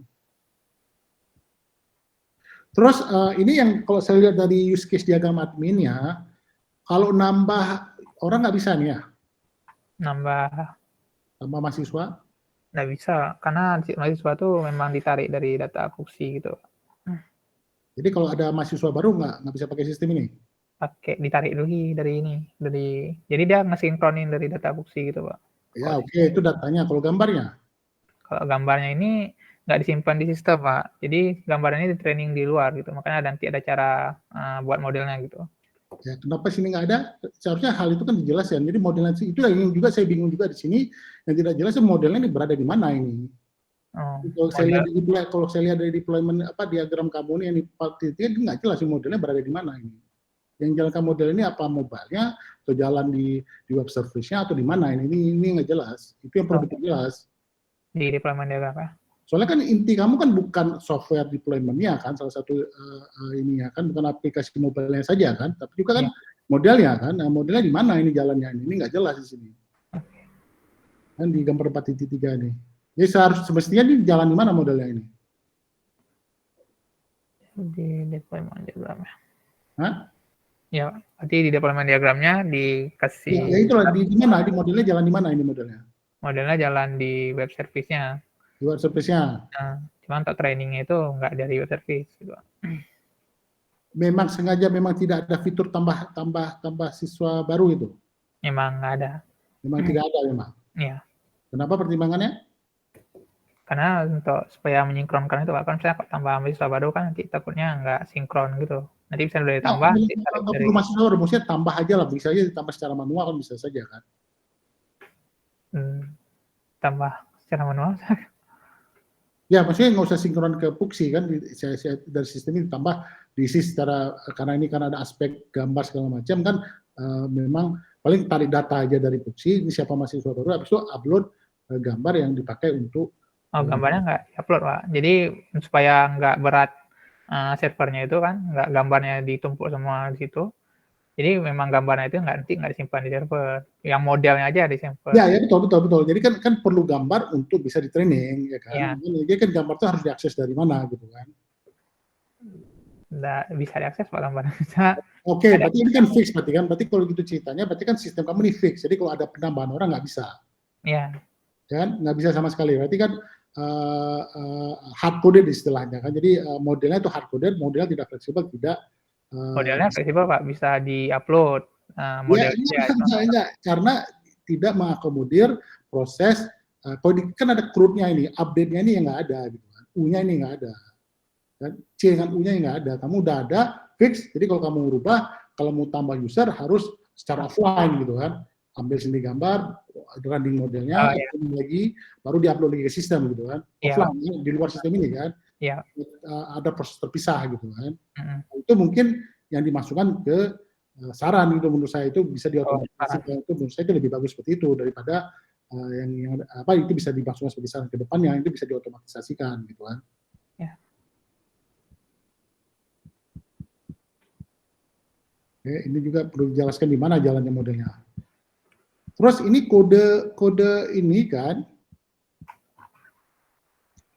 ini jangan beginilah cara tampilinnya ini. Ini kasih kode ke saya, kasih tampilin kode di sini kan. Seperti program ini komentar pun nggak ada, apapun nggak ada. Ini gimana saya mau paham ini M-Boost adapter itu apa? M-scanning itu apa? M-handler itu apa? Oke lah saya ada ngerti sedikit karena pernah ngoprek BLI. Ya, bagi yang lain komentar pun nggak ada, apapun nggak ada di sini. Jadi kalau menurut saya penjelasan pun nggak ada. Ini kodenya silakan dibaca sendiri. Kan ini namanya nge-mop bagi yang membaca ini. Oh saya atau mungkin pamer rumah saya keren kali, pinter kali coding gitu. Kan? Jadi daripada begini, mendingan kamu jelaskan, taruh video code aja cara kerjanya begini, langkah-langkah yang lebih simpel. Dan kamu uraikan, habis itu jangan hanya taruh gitu, diuraikan, selalu diuraikan. Apapun yang kamu taruh di situ, kode, video code, gambar, tabel, segala macam diuraikan. Kan jangan kasih ke user, minta si user interpretasikan sendiri, interpretasi kamu bagaimana.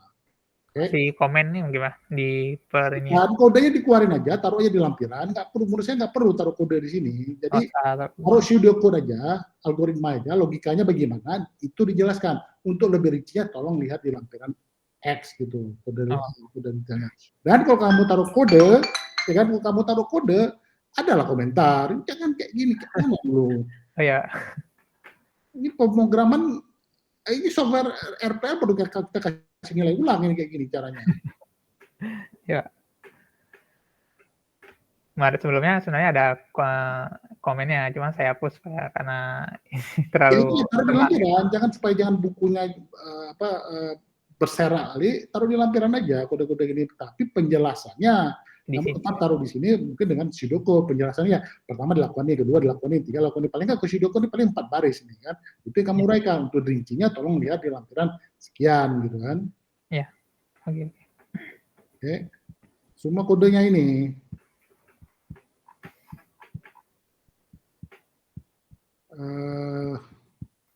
Dan juga ini sama seperti Bu Fiska ini print backlog di tampilannya ini untuk syarat aja saya ada lakukan ini, padahal yang penting kan bukan ininya, tapi proses kamu jalankannya bagaimana gitu kan, itu diuraikan. Saya ada sprint backlognya ini akhirnya sprint backlog ada sekian kali, ada segala macam gitu kan, ada 7 kali rata-rata per 1 minggu, itu yang kamu jelaskan uraiannya, kan bukan tampilin di Trello-nya, ini Trello ya. Bukan Trello ya. Trello ini. Mirip Trello gitu. Ya, ini Trello-nya. Terus juga yang ini akurasinya juga ini perlu diklarifikasi lagi. Seperti saya bilang tadi, ini dari data yang mana ini kan, apa yang training, yang tes atau yang mana gitu, itu yang belum ada. Ya. Untuk confusion matrix ya kan, janganlah pakai kayak gini. Yang gambar 4.2 ini bingung kita lihatnya ini. Kalau kamu ada mendeteksi kayak Google jutaan gambar, masa confusion matrix-nya buat seperti ini kan nggak mungkin. Kan 4.2, 22. Untuk usernya, untuk klasifikasi gambarnya, biasanya itu yang model yang 2x2, ya true positif, true negatif, yang itu biasanya. Jadi dia akurasinya dari situ, bukan seperti ini. Kalau data yang udah besar sekali nggak mungkin orang taruh seperti ini. Apalagi dia kan biner ini, dideteksi akan tidak dideteksi gitu. Ya. Ya Pak. Yang model 2x2 tuh yang ada true positif, true negatif gitu, yang gitu. Dari situ kelihatan angkanya berapa kan, reliability bisa kelihatan di situ. Terus untuk pengujian ini, kan pengujian ini sekarang relevansi dengan sistemnya apa? Itu juga pertanyaan saya tadi.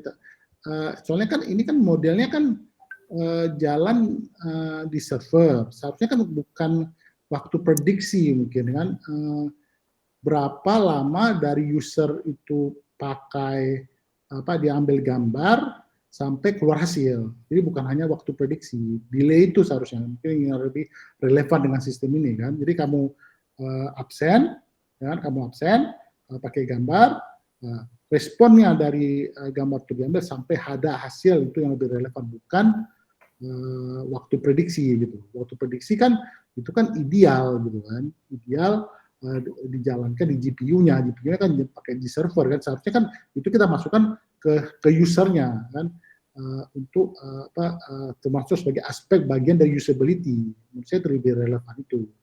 Kalau misalnya uji lagi harus uji lagi Pak. Iyalah, itulah maksud saya seperti itu. Jadi pertimbangannya itu. Kalau di sini kan relevansinya dengan sistemnya di mananya gitu kan. Dan karena kamu pakai GPU udah pasti cepat lah. Mana ada lama-lama gitu kan, udah pasti cepat gitu kan. Jadi kan relevansinya untuk sistem ini apa gitu kan. Apalagi kalau saya lempar GPU yang lebih gede lagi, pasti jauh lebih cepat lagi kan. Ya. Dan jadi kaitannya apa di sini kan? Itu yang relevansinya apa di sini? Karena cepat pun sebenarnya nggak lama juga, karena untuk kemarin itu kan karena ditanya untuk berapa dia kecepatan untuk mendeteksi wajah itu, apakah dia lama atau enggak gitu. Ya, menurut saya tepatnya itu bukan di modelnya, tetapi di sistem secara keseluruhan dari dia kirim gambar sampai dapat hasil seberapa cepat gitu kan. Itu kan yang lebih berkaitan sama usernya, usability-nya. Oh, saya nunggu 3 jam nih baru ada hasil atau setengah detik gitu kan. Bukan kecepatan mesin nasional itu kan banyak aspek itu nanti di situ, konektivitas, macam-macam lah gitu kan, baterainya dan segala macam. Jadi sistem secara keseluruhan gitu. Oke. Terus yang disaran ini saya agak bingung nih, maksudnya ini apa nih? Pengumpulan data mapping pada lab database dan jaringan rendah ini maksudnya apa ini? Ini kok dari hasil yang sini kan database kan rendah Pak, 60,47. Ini pengukuran apanya ini? Maksudnya Pak? Pengukuran apa ini?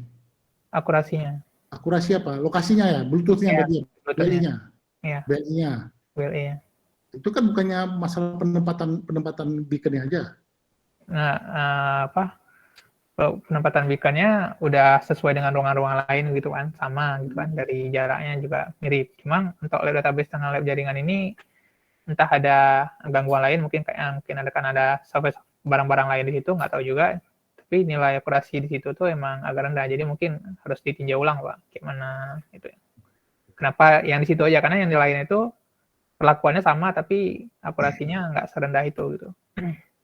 Ya, berarti itu mungkin beacon-nya, kuat daya beacon-nya seharusnya diukur di situ, dilihat. Kan bisa diukur sebenarnya, itu dilihat. Menurut saya itu masalah penempatan itu. Kayak kasih disaran gitu, mungkin penelitian ke depannya coba ditinjau ulang lagi gitu. Oke. Itulah itu masukan dari saya ya. Terima kasih Bu Dini.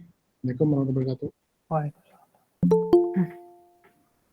Baik, terima kasih Pak Rahmat. Ini Andika banyak PR-nya ya untuk sidangnya. Intinya semua dosen, bukan hanya dosen ya, kita semua butuh kejelasan ya. Butuh lebih diperjelas lagi laporannya karena nggak hanya dipakai untuk penelitian lain ya, tapi juga untuk implementasinya dan maintenance dan pengembangan aplikasi ini selanjutnya ya, perlu banyak-banyak diperjelas di laporannya, dan juga saran-sarannya tadi tentang akurasi dan lain-lain. Pembahasan selanjutnya Bu Dalila, silahkan.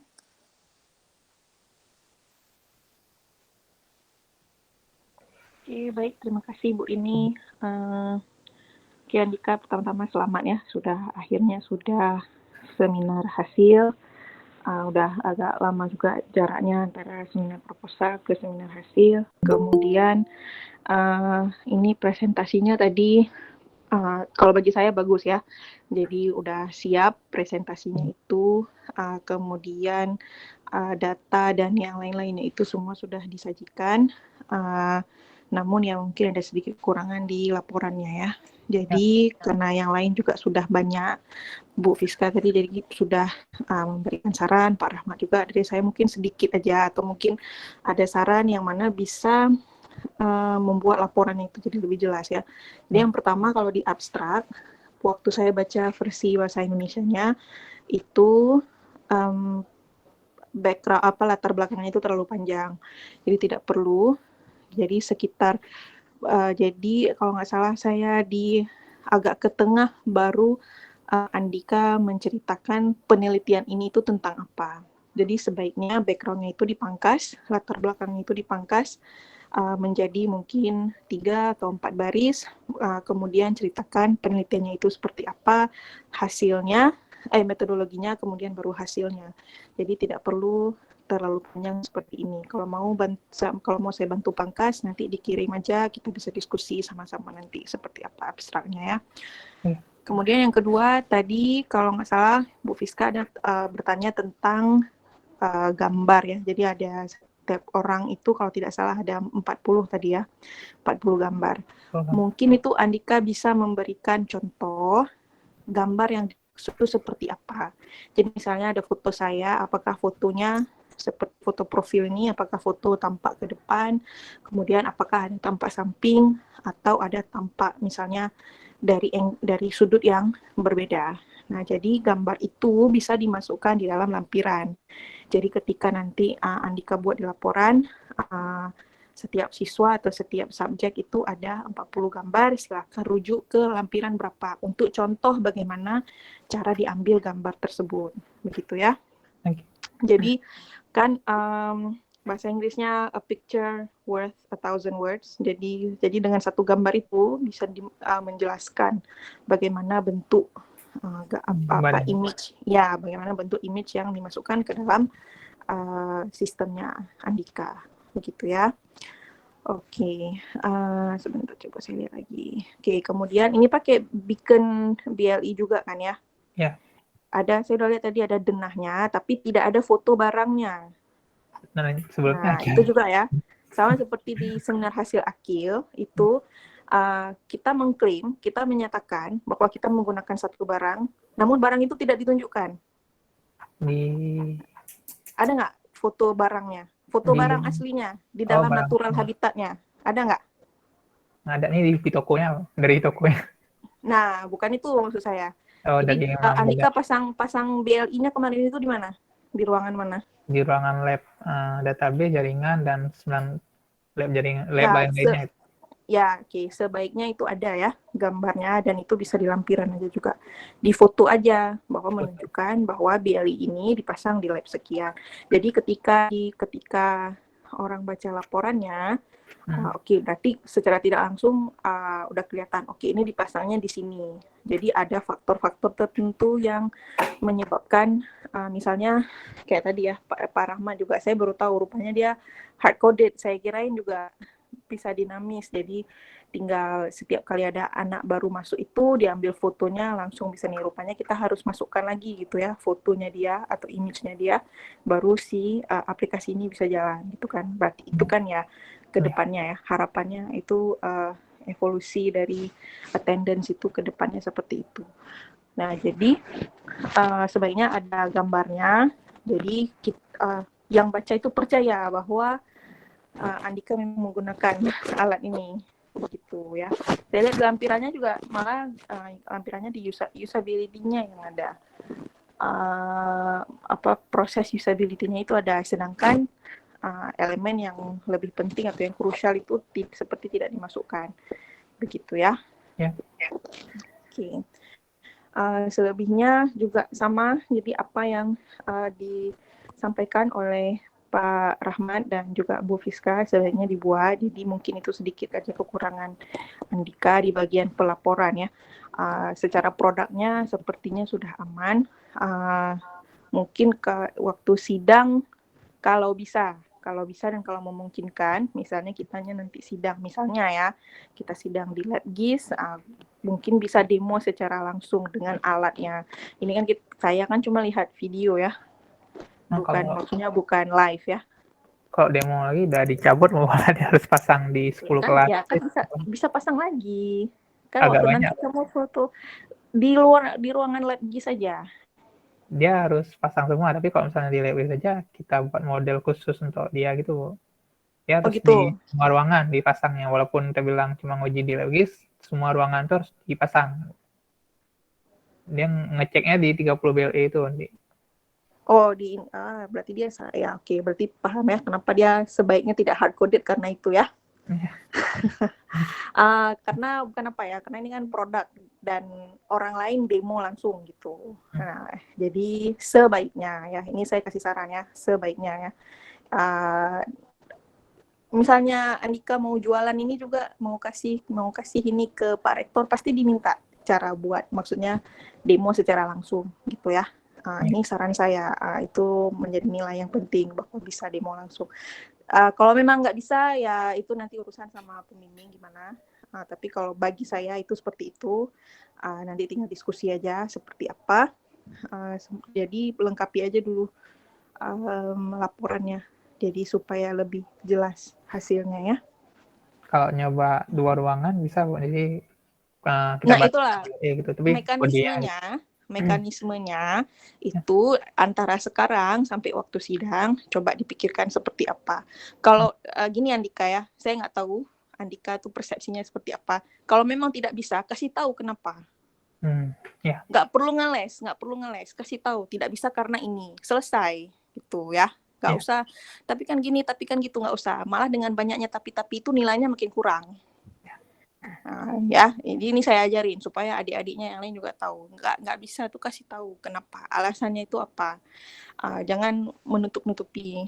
Jadi kalau memang ternyata bisa, misalnya bisanya itu, tapi bisa sebagian, oke, kasih tahu juga. Ya. Karena yang buat ini kan Andika, kami kan nggak buat. Ya. Kami melihat dari sisi luarnya ya. Oke, itu aja Bu Rini, biar nggak tambah pusing, dia udah banyak kali soalnya. Baik, terima kasih Bu Dalila. Ini saya lihat judulnya aja Andika sudah panjang ya sebenarnya. Oke, jadi nanti dibahas lagi ya tentang demo secara langsungnya ya. Kalaupun memang bisa seperti apa case-nya, kalaupun memang nggak bisa ya kenapa. Kalau bisa ya lebih baik ya.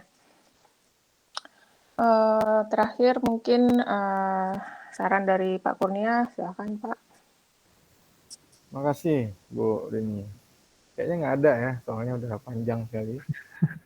3 orang itu luar biasa memberikan saran yang sangat membangun ya, karena memang ya, pasti nggak luput dari kekurangan itu. Setiap apapun yang kita buat ya, sama juga ciptaan manusia. Tapi dengan adanya masukan saran tadi tuh bagus tuh, Andika. Kita duduk aja, kita diskusi. Semua saran-saran itu harusnya dipenuhi ya sebelum sidang. Ya. Karena ini untuk Andika juga gitu. Dan untuk kelanjutan penelitiannya, ya adik-adik yang lain mungkin yang Anda mau lanjutin penelitian ini lebih mudah gitu, seperti yang Bu Fiska dan Pak Rahmat katakan tadi, ini perlu untuk sebenarnya ini kan nggak sampai di sini, makanya tadi saran-saran itu cukup bagus saya bilang, karena memang ini supaya bisa berlanjut terus. Jadi orang yang akan melanjutkan juga lebih mudah dengan penjelasan yang ada di laporan Andika. Saya kira nanti kita perlu diskusi ya lumayan intens juga nih untuk beberapa minggu ke depan. Ya, expire-nya kapan nih Andika? SP-nya masih lama Pak, 4 bulan ini sih. 4 bulan ya. Tapi ya jangan nunggu 4 bulan Ya nggak juga. bulan. Ya, pokoknya ini sebelum semester ganjil ini udah kelar semua nih. Ya, yang urusan-urusan saran, masukan yang tadi dari pembahas itu udah kelar semua kita buat, termasuk dari yang Bu Miss Dalila tadi. Dalila juga minta untuk didemokan ya secara real time, secara nanti di ruangan mana misalkan lab atau ruang seminar, saya nggak tahu. Nanti kita kondisikan aja ya. Kita kondisikan kalau memang perlu di scan ulang misalnya, kita mapping ulang, kita buat gitu, karena permintaan dari Bu Rektor, dari Miss Dalila kalau mau dijual ke Rektor tadi ya. Menarik juga tuh Miss ya. Miss dia ya Pak, nanti kan dapat kerja Andika kan. dapat kerja ya. Ya, betul tuh. Nanti kita pikirkan lah. Tapi yang pasti ini masih banyak kelemahan, itu udah saya akui dari awal, kita juga udah diskusi kan. Andika ini masih banyak sekali kelemahan. Perlu banyak perbaikan di sana sini pasti.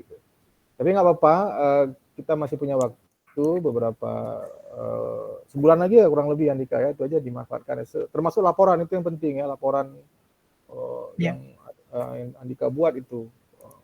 Saya dari awal juga code-nya jangan terlalu banyak gitu, di lampiran aja. Cuman ya ternyata makin banyak kok di hasilnya, kok semakin panjang code-nya. Nggak kayak di seminar proposal, saya kirain makin dikit, ternyata makin panjang. Sepakat ya dengan Pak Rahmat, itu dibuat aja, dipindahkan aja ke lampiran ya. Sudut code aja cukup ya, karena kita nggak perlu memusingkan orang untuk membaca TA kita gitu. Kita mudahkan aja lah urusannya. Ya, kalau bisa mudah orang baca, paham ya. Detailnya silakan lihat lampiran, atau kalau memang perlu nanti dimasukkan ke GitHub ya, code-code yang nggak begitu crucial ya silakan aja gitu ya, sebagai gambaran aja.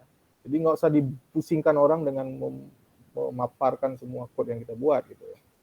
Saya kira itu ya Bu Rini ya. Terima kasih sekali lagi untuk Bapak Ibu pembahas ya yang udah berhadir dan memberikan saran yang sangat baik untuk hari ini, untuk Andika. Mudah-mudahan bisa diselesaikan semua saran-sarannya dalam waktu yang singkat ini dan cepat ya.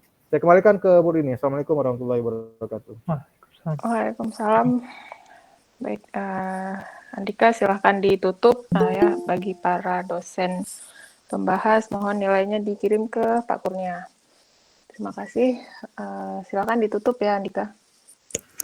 Oke, terima kasih banyak kepada para dosen pembimbing dengan dosen pembahas yang sudah dapat berhadir di seminar saya.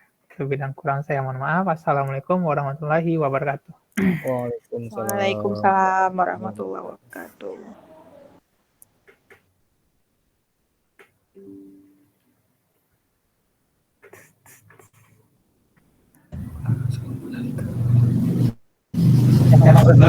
Kita sudah. Oke, terima kasih. Welcome. Selamat. Berapa lama? Banyak, Wak. Stop recording. Ada makan-makan. Tidak. Pijak 1 meter. Terima kasih Budi. Terima kasih Tahir. Kita ada butuh kita dulu ngambil apa tuh? Ngambil mapping kemarin tuh ada fotonya masih? Apa itu? Foto waktu kita mapping dulu tuh. Gak ingat aku, entah masih ada. Tapi nanti aku cek lagi loh. Nah, kalau foto Paling lupa lagi ya foto. Oh, Cuma foto doang. enggak, bukan maksudku ini apa tuh letaknya ya. Letaknya. Oh, Saya letaknya. foto lah sih, lebih ke foto aslinya. Letaknya aku itu masih ada datanya. Dari Letaknya. kelas 1 sampai 9 tuh letaknya masih. Kalau letaknya masih bisa aku mapping ini, cuma kan tadi minta fotonya kan, foto realnya. Foto posisi BLE-nya. Oh, foto. Ada di video tapi Ya apa bisa dikirim fotonya. Nah, itu kompres. Kirim di videonya atau kirim ke itu apa itu? Ya ada. Kirim linknya udah. Nanti lah, aku cek lagi. Kayaknya masih ada. Kalau nggak ada, bilang aja. Aku ambil foto 3 biji aja kan. Foto. Yang penting letaknya aja. Ya, penting foto dari tempel ya.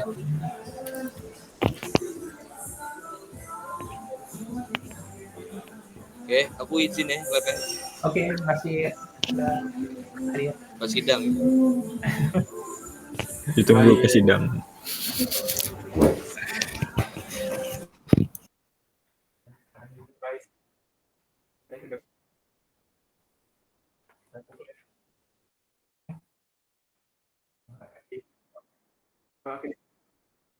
Kena semua.